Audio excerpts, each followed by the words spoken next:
Umaga mga kaharden. Naritong muli si Hardinerong Pastor Abelardo Guerrero na bumabati sa inyo isang mapagpalang umaga sa bawat isa. At muli ay makakapag-connect po ako muli sa inyo sa pamamagitan ng ating YouTube.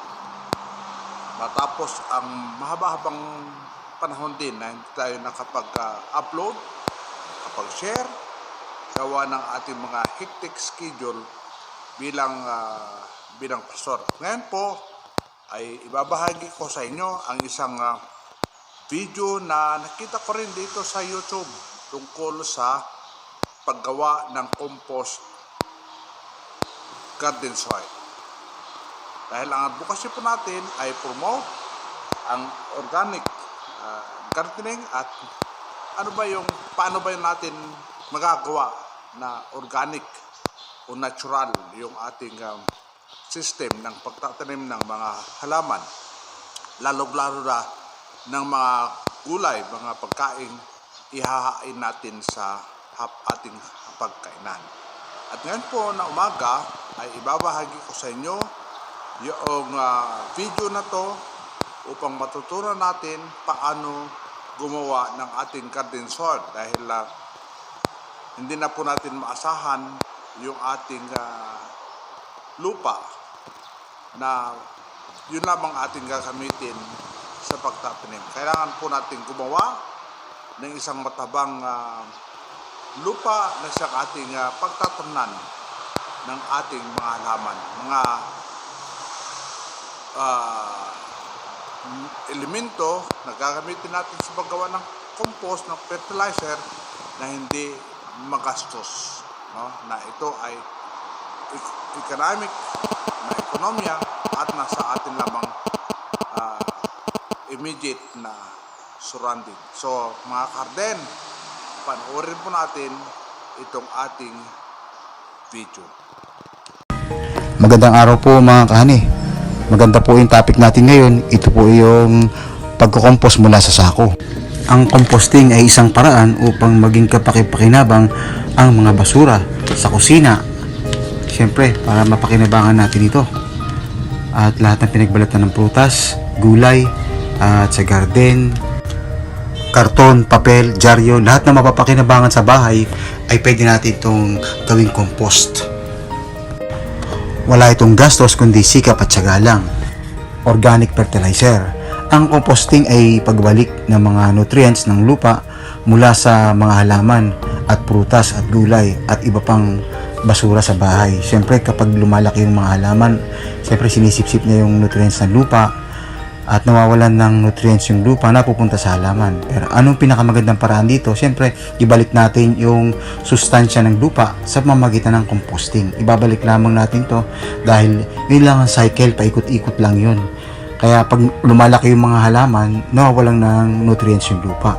Kaya napaka-importante nito dahil ibabalik lang natin ang nutrients ng lupa na magbibigay ng sustansya o nagbibigay ng ganda at kalidad ng lupa. So nakikita naman yung kulay niya. Sa ngayon napakarami pong microbio pa to kasi katatapos lang pong i-compost tong lupang ito. Kita naman yun na maitim na siya pero napakaraming microorganism dito. Po yan sa carbon, yung dalawang yan. Ito na po yung dahon ng tuyo at saka sariwa. Pinagsama ko na po, green and brown. Pinagsama ko na po yan, mayaman din sa carbon at nitrogen. Itong dalawang ito. Yan, puro tuyo po ito. Ito po yung sariwa natin. Ito po yung key players natin. Ito po yung mayaman sa ito po yung tinatawag na miracle na gulay. Ito yung bulanggay. At maraming benepisyo rito. Hindi ko na po isahin pero marami po. Phosphorus, ayan, marami pa iba. Calcium. Ito po yung mga iba't ibang pinag-iwangan sa kusina. Nariyan po lahat. Prutas, gulay, pinagsama-sama ko na po kaya nag-iiba na po ang kulay. May kamatis, may bawang sibuyas, kamatis, napakarami pa, may kalabasa, may kamote at patola at saka at meron pang talong at kalamansi at napakadami, hindi ko po may mabilang. Ito na po yung pinaka key player din po ito. Ito lang po pwede na makapagpataba ng lupa ito. Ito po yung eggshells, mas marami, mas maganda. At ito na po yung balat ng saging. Ito po yung may potassium, phosphorus, nitrogen, manganese, magnesium. Marami po lahat. Parang isa lang po. May mga elements po sila na nakapagpapaano ng abono natin ng ating halaman. Ito po yung egg trays natin. Isa rin maganda. Egg trays, ito po yung tuyo na pinaggupit-gupit na po. Ito po yung maganda rin dahil mayroon din po siyang carb. Ito po yung ginagamit ko para mapabilis ang pag-compost ng halaman ng ating halaman nung ating pagko-compost ng mga materials natin. At ito po yung ilalagay ko sa sako sa ilalim.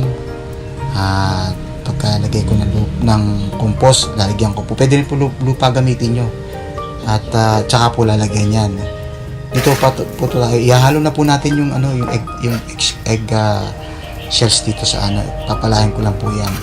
Ito po yung pea layers, yung mga egg shells, balat ng saging. Yan, ito po yung egg trays and mga karton.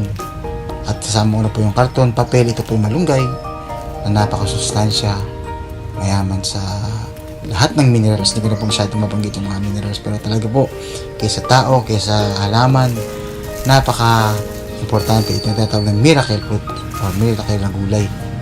Ayan, ito na po yung karton. Ayan, papel. Sasama ko na po yung papel.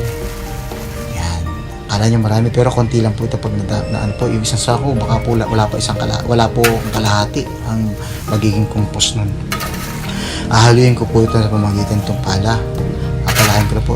Dito na po ako naghahalo sa flooring para mapabilis lang po, para hindi na po halo-haluin pag naipaprocess na yung pagkakompos. Inahalo ko na po ito sa flooring para pinakamabilis at haluan ko po ito ng compost na mga 5% na po ng compost ang ihalo ko dito. Ayan, pagkahalo ko po niyan, haluin ko po muna ito. Tsaka ko po haluan ng compost para maghalo-halo. Naghalo yung sariwa tsaka tuyo. Ito na po yung 5% ng compost ihalo ko po dito sa materials na ginamit. At haluin ko pa rin po ito uli. Yan, papalahin po natin ng papalahin. Ito pinaka-importante nito. Maghalo-halo po para magbalanse yung kanilang pagkakamix ng lupa at saka pagkakamix lahat ng mga prutas na gulay na sariwa at saka tuyo. Pagkasama-samahin po natin ito, pero unahin ko po muna, lalagyan ko po muna ng compost ng sako. Ito na po yung sako na gagamitin natin. Ilalagay ko na po itong compost natin, ang kapal po niya, mga 3 inches lang po yan kapal niya mula doon sa pinaka sako, sa ilalim, pinakaloob ng sako. At ito po, lalagyan ko po ng bulate na nanggaling din sa pinagkomposan ko. Yan, lalagyan ko po yan.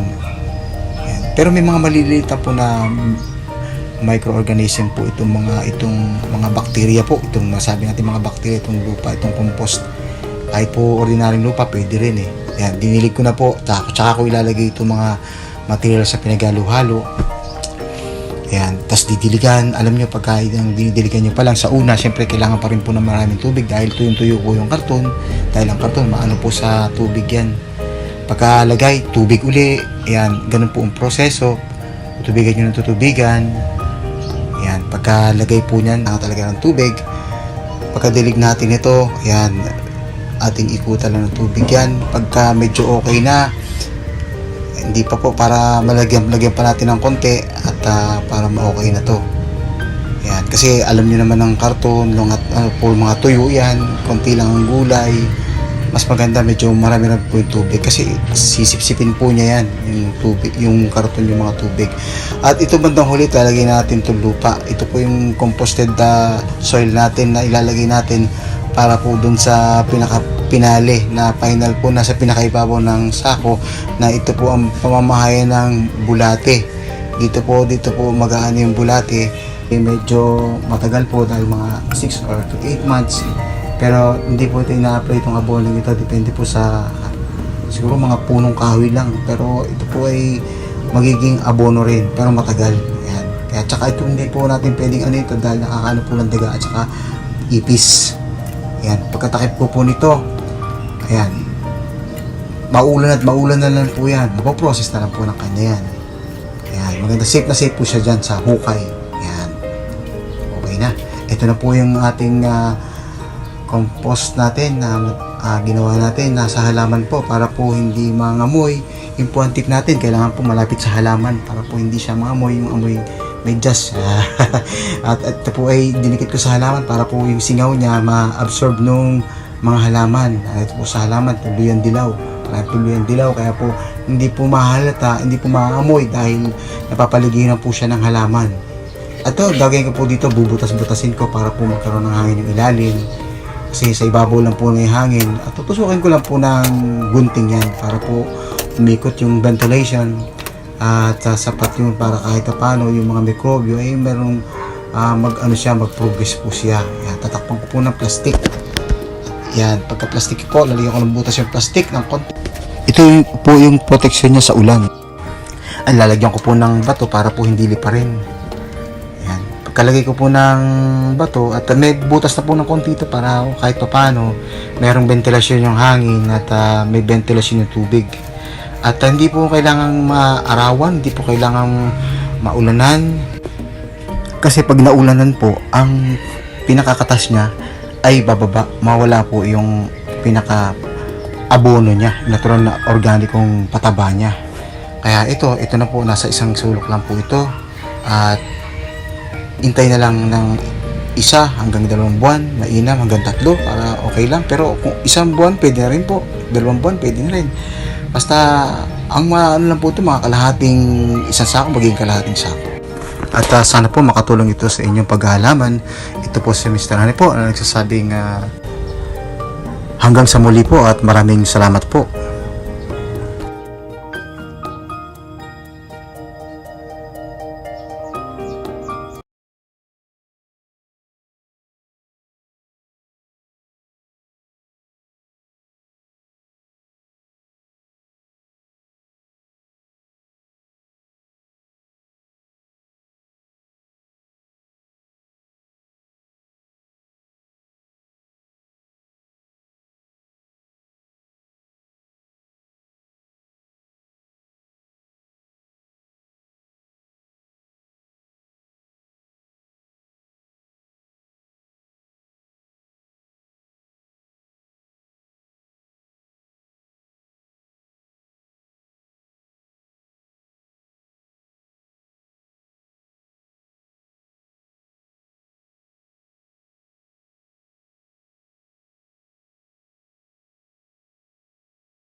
Mga garden, napanood natin ang ating video tungkol sa paggawa ng organic ng garden soil. Paano tayo mag-compose, paano natin maibalik ang natural na taba ng lupa na ating tinatamnan ng mga halaman, ng mga gulay, sapagkat magdudulot ito ng malusog na pangangatawan sa atin. So ito po yung ating pagsikapan lagi na gawin ang natural na paraan ng pagtatanim. Dahil hindi po solusyon ang mabilisan na pagtatanim ng halaman, dahil oras na ginawa natin yung artificial na paraan, tayo rin ang maaapektuhan, no?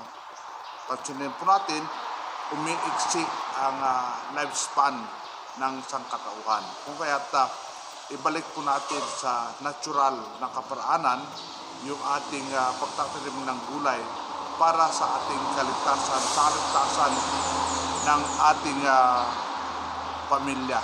So, shout out po sa lahat ng ating mga subscribers.